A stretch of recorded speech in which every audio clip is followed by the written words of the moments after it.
Life story of कवाकी के part 1 में आपने देखा कि कवाकी अब कोनोहा विलेज में पहुंच चुका है और वो कोनोहा विलेज के शिनोबियों से घिरा हुआ है। वीडियो का पार्ट 2 शुरू करने से पहले उन सभी 36 सब्सक्राइबर्स को थैंक यू जरूर कहूंगा जिनकी वजह से हम इस माइलस्टोन को अचीव कर पाए हैं। और उन 10 लोगों को भी कैसे भूल सकता हूँ जिन लोगों ने पार्ट 1 वाली वीडियो में 10 लाइक्स को पूरे करवाए, जबकि लाइक एम केवल 3 लाइक्स का था। इस बात से मेरे अंदर भी यह उम्मीद जागती है कि आप लोगों को मेरी वीडियो पसंद आ रही है और मेरा भी ज्यादा से ज्यादा वीडियो बनाने का मन करता है। तो ऐसा ही अपना सपोर्ट और प्यार बनाए रखिएगा। और आज का लाइक एम भी है केवल 5 लाइक्स। उम्मीद है कि आप इसे जरूर पूरा करवा देंगे। तो हेलो एवरीवन, मैं हूँ DVYM और आप देख रहे हैं life story of Kawaki part 2।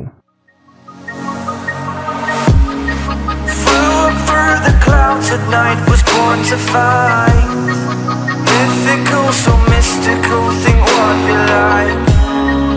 You could be the sword, the shield, defender of. जब कवाकी होश में आता है तो वो खुद को कोनोहा के शिनोबियों से घिरा हुआ पाता है। वो हॉस्पिटल से भागने की कोशिश करता है और हॉस्पिटल की खिड़की से जंप करने ही वाला होता है कि तभी शिकामारू शैडो जुत्सु का यूज करके उसे रोक लेता है। उसके बाद नारुतो कवाकी से कहता है कि वो इस विलेज का होकागे है और यहाँ पर सब कुछ उसकी मर्जी से ही होता है। कुछ टाइम बाद नारुतो की बाकी कागेस के साथ मीटिंग होती है जहाँ ये फैसला लिया जाता है कि नारुतो की निगरानी में कवाकी रह सकता है। उसके बाद नारुतो कवाकी को अपने घर चलने के लिए कहता है और कवाकी कुछ देर तक सांस चलने के बाद वहां से भागने की कोशिश करता है क्योंकि उसे लगता है कि नारुतो और उसके साथी भी शायद उसका यूज करना चाहते हैं। पर नारुतो बिना कोई ज्यादा मेहनत किए कवाकी को बड़ी ही आसानी से पकड़ लेता है। आगे नारुतो उससे कहता है कि अगर तुम्हारा ये पकड़म पकड़ाई का खेल खत्म हो चुका हो तो क्या हम घर चले। और कवाकी को फिलहाल नारुतो के साथ चलने के अलावा कोई और चारा नहीं दिखता और वो होकागे के साथ उसके घर को चल देता है जहाँ से वो फिर भागने की कोशिश करता है। लेकिन उसी दौरान नारुतो के घर में पड़े एक फ्लावर पॉट को गलती से तोड़ देता है जिसका कवाकी को भी बहुत ज्यादा बुरा लगता है। तभी बोरुतो भी घर पहुंच जाता है जहाँ उसे पता चलता है कि कवाकी उनके साथ रहने वाला है। तो वो दोनों एक दूसरे से काफी भिड़ जाते हैं और बोरुतो इस बात से भी काफी ज्यादा नाराज था कि कवाकी ने जो फ्लावर पॉट तोड़ा है वो असल में हिमावारी का था। उसके कुछ टाइम बाद उन दोनों के बीच में कॉम्प्रो हो जाता है। आगे कवाकी बोरुतो को अपने कार्मा के बारे में बताता है कि उसे एक कार्मा कैसे मिला और वो बोरुतो से कहता है कि हम दोनों को इस मार्किंग को हटाने के लिए मिलकर काम करना पड़ेगा। और कवाकी बोरुतो से कहता है कि वो उस फ्लावर पॉट को भी बदल देगा। तो नारुतो उसके साथ फ्लावर पॉट लेने के लिए मार्केट की तरफ चल पड़ते हैं जहाँ कवाकी को रास्ते में सारादा उचिहा मिलती है। सारादा कवाकी को चॉकलेट रोल ऑफर करती है जिसके फ्लेवर्स कवाकी को काफी ज्यादा अमेज्ड करते हैं क्योंकि आज से पहले कवाकी ने ऐसे फ्लेवर्स कभी टेस्ट नहीं किए थे। उसके बाद नारुतो कवाकी और सारादा इनो के फ्लावर शॉप में पहुंच जाते हैं जहाँ नारुतो इनो के कान में कहता है कि विलेज में एंटर करने वाले सभी चाकरा के ऊपर नजर रखना और अगर कोई भी अननोन चाकरा विलेज में एंटर करे तो मुझे तुरंत इन्फॉर्म कर देना।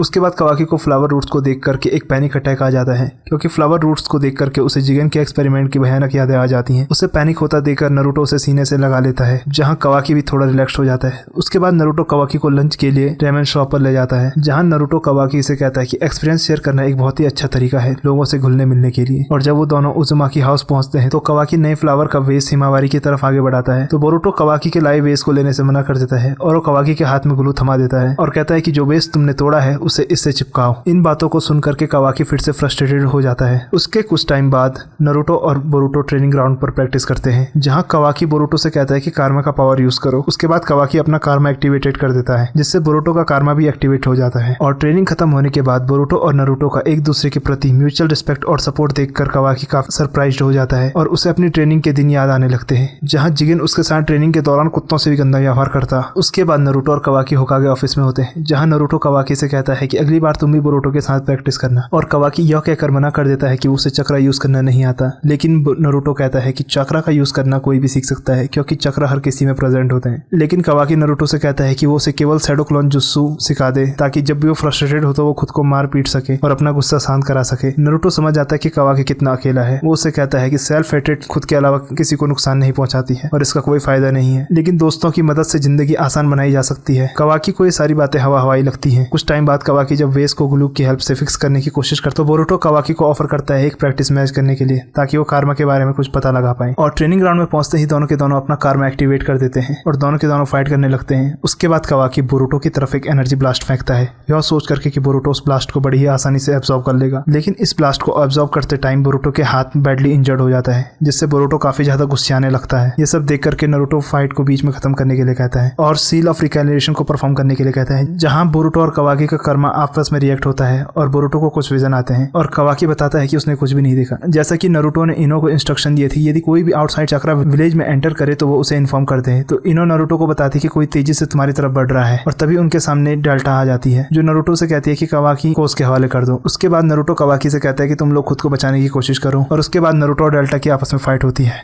फाइट के दौरान कावाकी बोरुतो को काम करने की कोशिश करता है, जिससे वो बताता है कि नारुतो के पास अपर एज है। फाइट के दौरान डेल्टा नारुतो पर अपनी आई बीम से अटैक करती है। डेल्टा की आई बीम किसी की भी रीजेनरेटिव एबिलिटी को खत्म कर सकती है, लेकिन नारुतो जैसे तैसे उस अटैक को डॉज करता है। लेकिन डेल्टा तभी हिमावारी को यूज करके नारुतो पर अटैक करती है ताकि वो आई बीम से डायरेक्ट हिट हो जाए। तभी नारुतो को बचाने के लिए डेल्टा के आई बीम के सामने कावाकी आ जाता है। इस अटैक के कारण कावाकी का राइट हैंड कंप्लीटली डैमेज हो जाता है। उसके बाद नारुतो डेल्टा की जुत्सु ऑब्जर्वेशन एबिलिटी को ओवर पावर्ड कर देता है एक जायंट रासेंगन की हेल्प से, और डेल्टा खुद को सेल्फ डिस्ट्रक्ट कर देती है। उसके बाद कावाकी को विलेज के साइंटिफिक लैब में ले जाया जाता है, जहाँ का हेड साइंटिस्ट कहता है कि उसके पास इतनी टेक्नोलॉजी नहीं है कि वो उसके हाथ को पहला जैसा कर सके, लेकिन वो उसकी जगह कावाकी को एक मैकेनिकल आर्म दे सकते हैं, जहाँ उसके डैमेज हैंड की जगह पर एक मैकेनिकल आर्म लगाया जा सकता है जो कि नारुतो के चक्रा से कनेक्टेड होता है। उसके बाद कावाकी नारुतो से निंजुत्सु सिखाने के लिए कहता है और नारुतो भी खुशी खुशी कावाकी को निंजुत्सु सिखाने के लिए तैयार हो जाता है। और कावाकी भी धीरे धीरे उस वेस को रिपेयर कर रहा रहता है, और अब कावाकी भी बोरुतो और उसके दोस्तों के साथ घुलने मिलने लगा है,